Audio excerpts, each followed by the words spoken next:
Hey, if you've got a problem where your shock absorber bracket is disconnected from your frame, well, it's a problem that you can't fix with duct tape. So, you can see the bracket has completely rusted, and where it attached to the frame here is all very rusty. But just to the left of it is some solid steel. So I think we can attach to here with some length, a little angle iron, and attach a new bracket. I've got the GM part number 84234453, which is a bracket for a Chevy Colorado, actually a late model in the last 5 years, and this will accept the bracket. We can attach this to a piece of plate and the angle iron. Thank you. Just take that off. Yep, so you can see this is a little bit sloppy. We can put a few washers in here to pick up the slop, but it's a pretty, on the whole, good fit. Yep, so we can actually get a little bit of slop, put some washers in there, but we can put this bracket up on a plate, attached to an angle iron, be able to sandwich this beam, this rusty beam, between two angle irons, and attach this bracket and pick up the weight right here where it's still good. And we'll see you in a few. See right here? That's where one of the sides of the bracket is attached to, and here's the other side where the shock absorber bracket was attached to. We had to grind it down so we can get our angle iron on it flush as much as possible. This hole was already here, so we're going to put a bolt through this hole. This is kind of rusted out, and we're going to put a bolt through right here to sandwich these two pieces of angle iron together. Here's the shock bracket repair setup. And first, I've got a piece of 1/4 inch steel that's 9 inches by 8 inches. I had to trim this up corner right here because it was actually touching the frame. Next piece of angle iron, 4 inch angle iron. Yes, sirree. 4 inch. And I cut that corner again to avoid the frame. And that is 8.5 inches wide. Oops, 8.5 inches wide. Next piece, 1/2 inch steel. That's my 3 inch by 8 inch piece. 1/2 inch deep. That's my shock bracket. It's from Chevy Colorado. GM part number 84234453. 2018 or something. Chevy Colorado. Sitting right here. And that should all be welded up like that. Okay, we just coated this with Rust-Oleum rusty metal primer. We ground it down with the clapper disc, took all that loose rust off, and just scooped it up with this Rust-Oleum rusty metal primer. It's all dried up, and we're gonna ready to mount the angle irons. Okie, we mounted the angle irons. There's one there, there's one on top, and we got some goop, some Bondo, just to fill up any wiggles in that. And it's setting up right now. Then we'll take those bolts out, and we'll put the bolts right through here. They're gonna line up, and we'll bolt it all together. We'll just let that Bondo set up, and we should be good to go pretty soon. Okay, here we are. Let's take a look at the repair. This piece of angle iron, it's just sticking there as a result of the Bondo. We bolted it. We put the Bondo, we smeared the inside with Bondo, and then bolted it onto the frame and let it set up. And took the bolts out, and there's this current status. We're about to bolt onto the we're about to bolt on the shock bracket setup. Let's take a look around this thing. You can see that we could have used a bigger piece of angle iron. That's 4-inch right there, but it looks like we could have used a 5-inch. Would have been better. And let's look underneath it. Oops, where are we? Right here, yeah. Okay. And we put a hole in the bottom. We're gonna put a bolt through the top to bottom bolt. And then we've got, let's see. Oh, there we are. There's the inside here. Oh. Yeah, well, let's get back up a little. Yep, so we've got that.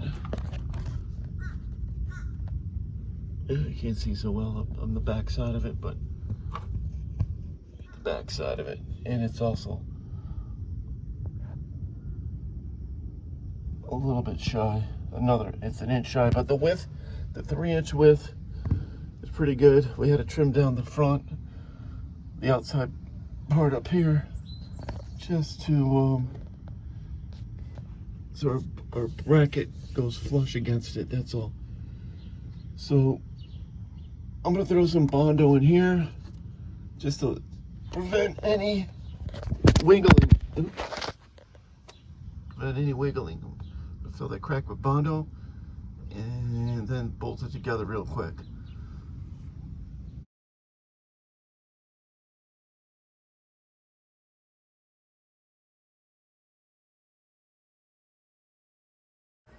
Okay, here's my son Travis welding up our shock absorber bracket. That's the bracket for the Chevy Colorado that we're welding onto the 8 by 9 inch piece of flat steel. Notice we're welding apart from the vehicle. We can't have all those sparks flying close to the gas tank, so we did no welding on the vehicle itself. It's all done here. And Travis did a nice job, and comes out real nice. Oh yeah, so here is our stock Chevy Colorado shock absorber bracket, and we're putting this on our vehicle. Here again is a 2002 Chevy Suburban 4-wheel drive, and however this upper shock bracket fits. It works. It needs a little spacer in between, just a little bit of a spacer, but we mounted this on. We welded this all the way around. And Travis did a wonderful welding job, but it is ready to go. We got a piece of angle iron here, 1/2-inch plate inside to mount onto, and a 1/4-inch 8 by 9 inch plate. Bolt holes, 1/2-inch bolt holes. We'll mount that on after it sets up. Adios. Here's the bracket here, all bolted up. Painted rather. There's some bolts right there. Yeah. Shock bolts here. Right there. And that whole thing weighs about 16 pounds. Huh, can you believe it? It's a lot of steel. But the back side is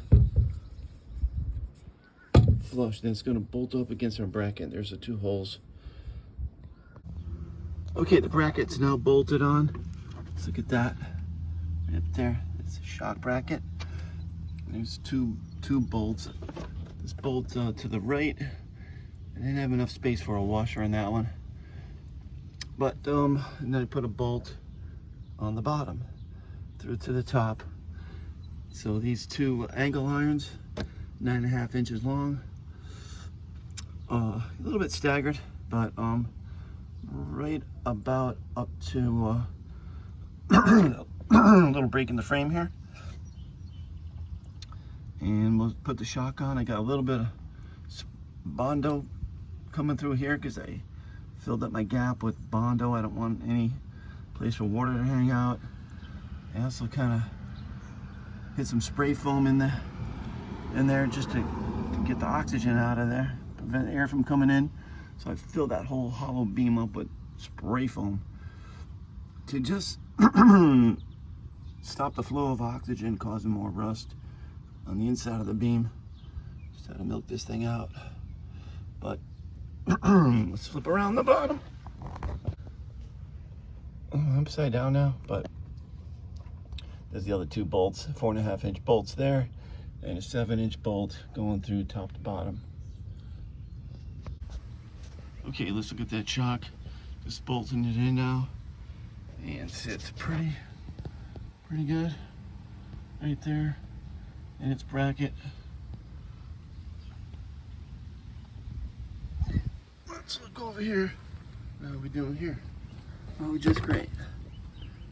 Just great. Let's see. There she is. Looking good. Take it out for a spin soon.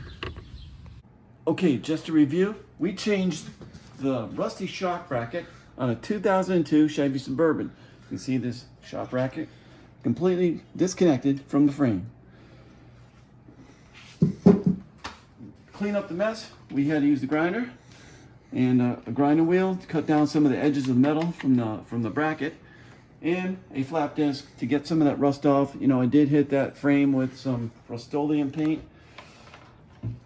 And by the way, I had to use this blanket to stuff up between the axle and the and all the grinding work I was doing, because there's a lot of sparks flying and potentially big huge fire hazard with a gas tank right there. So by the way, some of those old Chevy Suburbans, mine included, at one point had a very leaky fill tank on the gas tank, and that's right above where I was working, but I had a brand new fill tank in.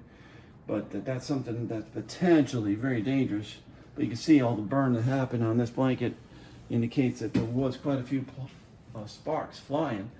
Okay, what else did I use? I used this this drill block, and to hold my drill square against the frame, it clamped it. I actually clamped it to get a nice square to go straight up to the. When I drilled up from the bottom of the beam up to the top of the beam.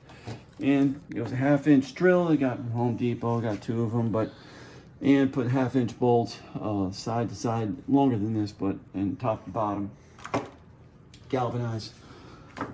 Drilled. Here's my impact drivers. I'm not sure which one I use. I use both of them. I like to spread the load out because otherwise they burn out the motors. And I use this extension for the drill, because why? Because that drill wasn't just quite long enough to get up to the top of the frame. Then we use the stick welder, the Hone 1850 stick welder, and the mostly the 1/8 rod, the E701 AC rods, to weld the mounting assembly together before we eventually bolted it onto the frame. So, and finally, here's our invoice for the steel we ordered. Yeah, it's from Mid-City Steel, and the total was $93.09, including delivery and tax, which included a 1/2-inch steel plate, 3-inch by 8-inch, a 1/4-inch steel plate, 8-inch by 9-inch. We got 2 pieces of 4-inch angle iron that were 8.5 inches long. That's 1/4-inch thick angle iron, and 1 piece of 1/4-inch angle iron that was 3 by 4, 9.5 inches long. So not a bad price on the steel. Certainly made my life easier, and it's some good integrity there. So we'll see how long this lasts. You know, it depends how firm and how solid that steel, that the remaining steel is. So there's no guarantee how long this will hold out, but right now it seems pretty strong. We'll have to do an update video, but if you don't have enough steel there to bite onto, it won't be good. But it seems like we've got plenty of steel, good steel that's still intact. So we'll see. We'll give an update video at some point.